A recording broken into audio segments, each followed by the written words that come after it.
Tales of a Fourth Grade Nothing by Judy Blume, #1 New York Times best-selling author. My biggest problem is my brother, Farley Drexel Hatcher. Everybody calls him Fudge. I feel sorry for him if he's going to grow up with a name like Fudge, but I don't say a word. It's none of my business. Fudge is always in my way. He messes up everything he sees, and when he gets mad and throws himself flat on the floor, he screams, and he kicks, and he bangs his fists. The only time I really like him is when he's sleeping. He sucks 4 fingers on his left hand and makes a slurping noise. When Fudge saw Dribble, he said, "Oh, see?" And I said, "That's my turtle. Get it? Mine. You don't touch him." Fudge said, "No touchy," and then he laughed like crazy. Chapter 1, The Big Winner. I won Dribble at Jimmy Fargo's birthday party. All the other guys got to take home goldfish in little plastic bags.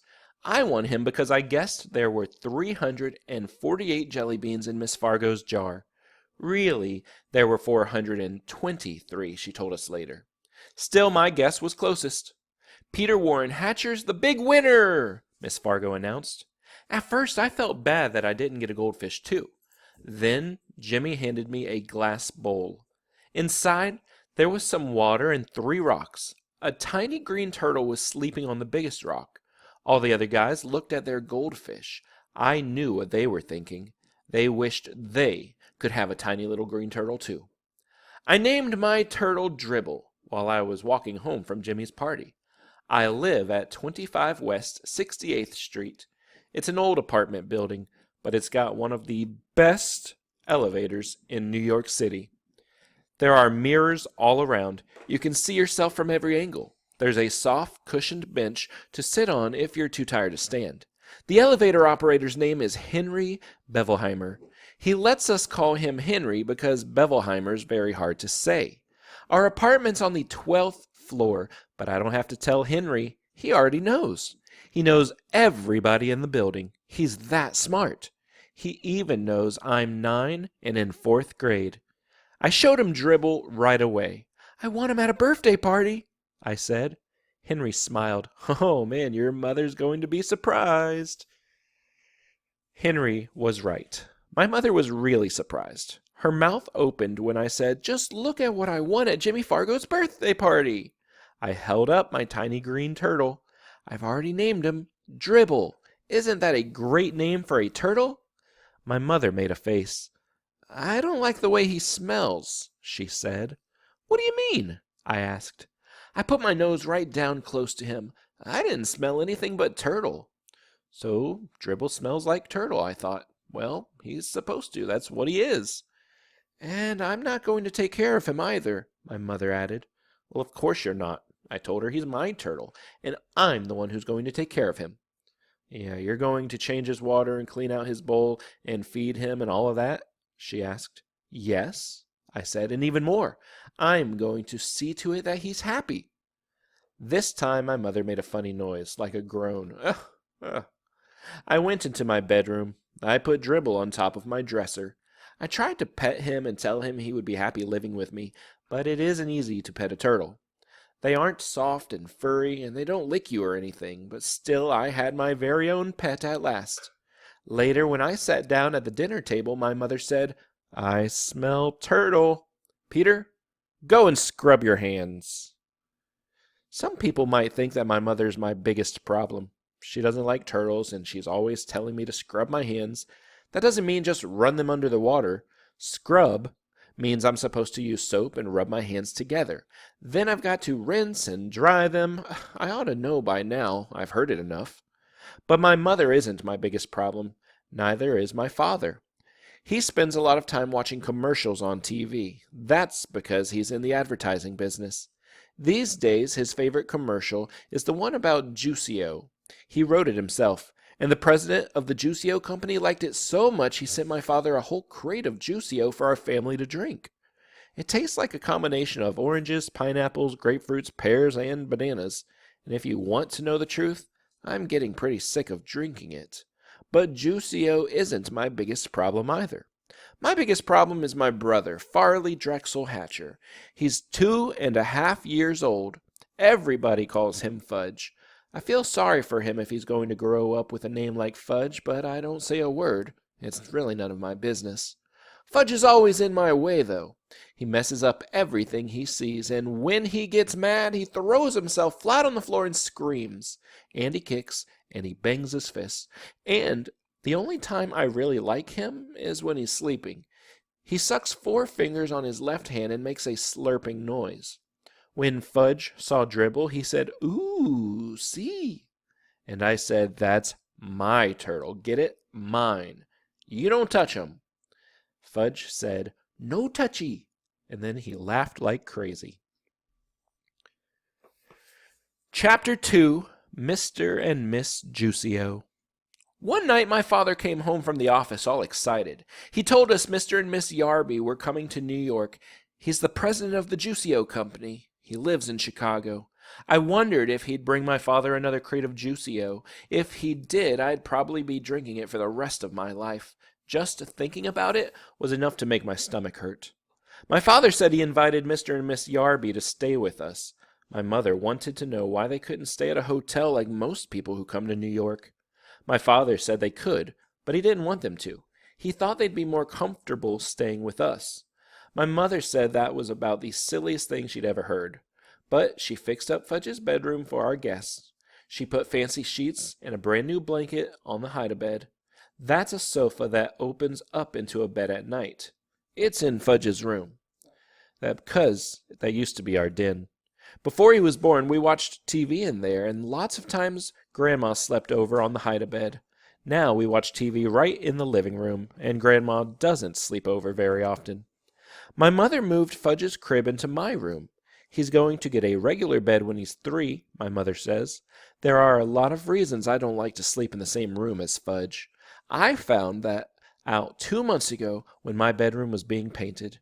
I had to sleep in Fudge's room for 3 nights because the paint smell made me cough. For one thing, he talks in his sleep. And if a person didn't know better, a person could get scared. Another thing is that slurping noise he makes. It's true that I like to hear it when I'm awake, but when I'm trying to fall asleep, I like things very quiet. When I complained about having to sleep with Fudge, my mother said, "It's just for 2 nights, Peter." "I'll sleep in the living room," I suggested, "on the sofa, or even a chair." "No," my mother said, "you will sleep in your bedroom, in your own bed." There was no point in arguing. Mom wasn't going to change her mind. She spent the day in the kitchen. She really cooked up a storm. She used so many pots and pans, Fudge didn't have any left to bang together. And that's one of his favorite pastimes, banging pots and pans together. A person can get an awful headache listening to that racket. Right after lunch, my mother opened up the dinner table. We don't have a separate dining room. When we have company for dinner, we eat in one end of the living room. When Mom finished setting the table, she put a silver bowl filled with flowers right in the middle. I said, "Hey, Mom, it looks like you're expecting the president or something." "Very funny, Peter," my mother answered. Sometimes my mother laughs like crazy at my jokes, and other times she pretends not to get them. And then there are the times when I know she gets them, but she doesn't seem to like them. This was one of those times, so I decided no more jokes until after dinner. I went to Jimmy Fargo's for the afternoon. I came home at 4 o'clock. I found my mother standing over the dinner table mumbling. Fudge was on the floor playing with my father's socks. I'm not sure why he likes socks so much, but if you give him a few pairs, he'll play quietly for an hour. I said, "Hi, Mom, I'm home." "I'm missing 2 flowers," my mother said. I don't know how she noticed that 2 flowers were missing from her silver bowl, because there were at least a dozen of them left. But sure enough, when I checked, I saw 2 stems with nothing on them. "Well, don't look at me, Mom," I said. "What would I do with 2 measly flowers?" So we both looked at Fudge. "Did you take Mommy's pretty flowers?" my mother asked him. "No takey," Fudge said. He was chewing on something, though. "What's in your mouth?" my mother asked. And Fudge didn't answer. "Show Mommy." "No show," Fudge said. "Oh, yes." My mother picked him up and forced his mouth open. She fished out a rose petal. "What did you do with Mommy's flowers?" She raised her voice. She was really getting upset. Fudge laughed. "Tell Mommy!" "Yum!" Fudge said. "Yummy, yummy, yummy!" "Oh, no!" my mother cried, rushing to the telephone. She called Dr. Cone, and she told him that Fudge ate 2 flowers. Dr. Cone must have asked what kind, because my mother said, "Roses, I think, but I can't be sure. One might have been a daisy." There was a long pause while my mother listened to whatever Dr. Cone had to say, and then Mom said, "Thank you, Dr. Cone," and she hung up. "No more flowers," she told Fudge. "You understand?" "No more," Fudge repeated. "No more, no more, no more." My mother gave him a spoonful of peppermint-flavored medicine, the kind I take when I have stomach pains. Then she carried Fudge off to have his bath. Leave it to my brother to eat flowers. I wondered how they tasted. Maybe they're delicious, and I don't know because I've never tasted one, I thought. I decided to find out. I picked off 1 petal from a pink rose. I put it in my mouth and tried to chew it up, but I couldn't do it. It tasted awful. I spit it out into the garbage. Well, at least I knew I wasn't missing anything great. Fudge ate his supper in the kitchen before our company arrived. While he was eating, I heard my mother remind him, "Fudgy's going to be a good boy tonight. Very good for Daddy's friends." "Good," Fudge said. "Good boy." "That's right," my mother told him. I changed and scrubbed up while Fudge finished his supper. I was going to eat with the company. Being 9 has its advantages. My mother was all dressed up by the time my father got home with the Yarbys. You'd never have guessed that Mom spent most of the day in the kitchen. You'd also never have guessed that Fudge ate 2 flowers. He was feeling fine. He even smelled nice, like baby powder. Miss Yarby picked him up right away. I just knew she would. She looked like a grandmother. That type always makes a big deal out of Fudge. She walked into the living room cuddling him. Then she sat down on the sofa and bounced Fudge around on her lap. "Isn't he the cutest little boy?" Miss Yarby said. "I just love babies." She gave him a big kiss on the top of his head. I kept waiting for somebody to tell her Fudge was no baby, but no one did. My father carried the Yarbys' suitcase into Fudge's room. When he came back, he introduced me to our company. "This is our older son, Peter," he said to the Yarbys. "I'm 9 and in 4th grade," I told them. "How do, Peter?" Mr. Yarby said. Miss Yarby just gave me a nod. She was still busy with Fudge. "I have a surprise for this dear little boy," she said. "It's in my suitcase. Should I go get it?" "Yes," Fudge shouted. "Go, get it, go, get." Miss Yarby laughed, as if that was the best joke she ever heard. "I'll be right back," she told Fudge. She put him down and ran off to find her suitcase. She came back carrying a present tied up with a red ribbon. "Ooh!" Fudge cried, opening his wide eyes. "Goody!" He clapped his hands. Miss Yarby helped him unwrap his surprise. It was a wind-up train that made a lot of noise. Every time it bumped into something, it turned around and went the other way. Fudge liked it a lot. He likes anything that's noisy. I said, "That's a nice train." Miss Yarby turned to me. "Oh, I have something for you, too. Peter," I reminded her. "My name is Peter." "Yes, well, I'll go get it." Miss Yarby left the room again, and this time she came back with a flat package. It was wrapped up, too, red ribbon and all. She handed it to me. Fudge stopped playing with his train long enough to come over and see what I got. I took off the paper very carefully in case my mother wanted to save it, and also to show Miss Yarby that I'm a lot more careful about things than my brother. I'm not sure she noticed. My present turned out to be a big picture dictionary, the kind I liked when I was about 4 years old. My old one is in Fudge's bookcase now. "I don't know much about big boys," Miss Yarby said, "so the lady in the store said a nice book would be a good idea." A nice book would have been a good idea, I thought, but a picture dictionary? That's for babies. I've had my own regular dictionary since I was 8. But I knew I had to be polite, so I said, "Thank you very much. It's just what I've always wanted." "I'm so glad," Miss Yarby said. She let out a long sigh and sat back on the sofa. My father offered the Yarbys a drink. Good idea, Mr. Yarby said. "What'll it be?" my father asked. "What'll it be?" Mr. Yarby repeated, laughing. "What do you think, Hatcher?" "It'll be Juicio! That's all we ever drink. Good for your health." Mr. Yarby pounded his chest. "Of course," my father said, like he knew it all along. Juicy-O for everyone, my father told my mother. She went into the kitchen to get it. While my father and Mr. Yarby were discussing Juicy-O, Fudge disappeared. Just as my mother served everyone a glass of Mr. Yarby's favorite drink, he came back. He was carrying a book, my old worn-out picture book, the same as the one the Yarbys just gave me. See? Fudge said, climbing up on Miss Yarby's lap. See book? I wanted to vanish. I think my mother and father did too. See book? Now Fudge held it up over his head. I can use another one, I explained. I really can. That old one's falling apart. I tried to laugh. It's returnable, Miss Yarby said. It's silly to keep it if you already have one. She sounded insulted, like it was my fault she bought me something that I already had. Mine, Fudge said. He closed the book and held it tight against his chest. Mine, mine, mine! It's the thought that counts, my mother said. It was so nice of you to think of our boys. Then she turned to Fudge. Put the book away now, Fudgy. Isn't it Fudgy's bedtime? My father hinted. Oh, yes, I think it is, my mother said, scooping him up. Say good night, Fudgy. Good night, Fudgy, my brother said, waving at us. Fudge was supposed to fall asleep before we sat down to dinner, but just in case my mother put on million little toys in his crib to keep him busy. I don't know who my mother thought she was fooling, because we all know that Fudge can climb out of his crib any old time he wants to.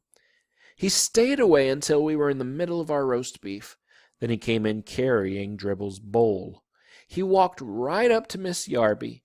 He thought she was his new friend. See, he said, holding Dribble under her nose. See, Dribble? Miss Yarby shrieked, Oh, I can't stand reptiles. Get that thing away from me.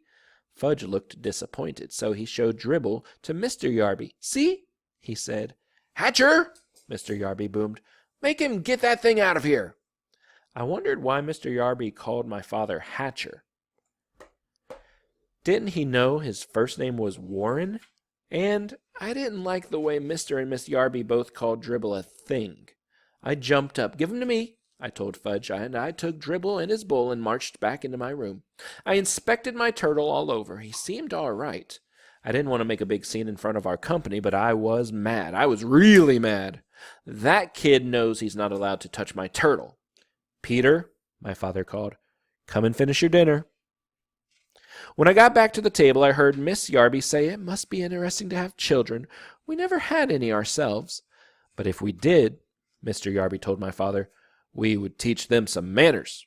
I'm a firm believer in old-fashioned good manners. Well, so are we, Howard, my father said in a weak voice. I thought Mr. Yarby had a lot of nerve to hint that we had no manners. Didn't I pretend to like their silly old picture dictionary? And if that isn't good manners, then I don't know what is. My mother excused herself and carried Fudge back to my room. I guess she put him into his crib again. I hoped she told him to keep his hands off my things. We didn't hear from him again until dessert. Just as my mother was pouring the coffee, he ran in wearing my rubber gorilla mask from last Halloween. It's a very real-looking mask. I guess that's why Miss Yarby screamed so loud. If she hadn't made such noise, my mother probably wouldn't have spilled the coffee all over the floor. My father grabbed Fudge and pulled the gorilla mask off. That's not funny, Fudge, he said. Funny, Fudge laughed. Funny, funny, funny, funny, Fudgy. Yes, sir, Hatcher, Mr. Yarby said. Old-fashioned manners. By the time I'm sure my father was sorry the Yarbys weren't staying at a hotel. I finally got to bed at 10. Fudge was in his crib slurping away. I thought I'd never fall asleep, but I guess I did. I woke up once when Fudge started babbling. He said, Boo-ba mamba babi she, whatever that means. I didn't even get scared. I just whispered, Be quiet, and he did. Early the next morning, I felt something funny on my arm. At first I didn't wake up. I just felt this little tickle, and I thought it was part of my dream. But then I had the feeling somebody was staring at me, so I opened my eyes. Ugh, Fudge. Fudge was standing over me, and Dribble was crawling around on my arm. I guess Fudge could tell I was about ready to kill him because he bent down and kissed me. That's what he does when my mother's angry at him, too. He thinks nobody can resist him when he makes himself so lovable. And a lot of times it works with my mother, but not with me. I jumped up, put Dribble back into his bowl, and smacked Fudge on the backside hard, and he hollered. My father came running into my room. He was still in his pajamas. He whispered, "What's going on in here?" I pointed at Fudge, and he pointed at me. My father picked up my brother and carried him off. "Go back to sleep, Peter. It's only 6 o'clock in the morning." I fell asleep for another hour and then woke up to an awful noise. It was Fudge playing with his new train. It woke up everybody, including the Yarbys, but this time there was nobody they could blame. They were the ones who gave Fudge the train in the first place. Breakfast was a very quiet affair. Nobody had much to say. Mr. Yarby drank 2 glasses of Juicio, and then he told my father that he and Miss Yarby had their suitcase packed. They were going to be leaving for a hotel as soon as breakfast was over. My father said he understood, that the apartment was too small for so many people. My mother didn't say anything. When Mr. Yarby went into Fudge's bedroom to pick up his suitcase, his voice boomed, "Hatcher!" My father ran toward the bedroom. My mother and Miss Yarby followed him, and I followed them. When we got there, we saw Fudge sitting on the Yarby suitcase. He had decorated it with about 100 green stamps, the kind my mother gets at the supermarket. "See?" Fudge said. "See, pretty?" He laughed, but nobody else did. And then he licked the last green stamp and stuck it right in the middle of the suitcase. "All gone," Fudge sang, holding up his hands. It took my mother half an hour to peel off her trading stamps and clean up the Yarby suitcase. The next week, my father came home from the office and collected all the cans of Juicio in our house. He dumped them into the garbage. My mother felt bad that my father had lost such an important account. But my father told her not to worry. Juicio wasn't selling very well at the stores. Nobody seemed to like the combination of oranges, grapefruits, pineapples, pears, and bananas.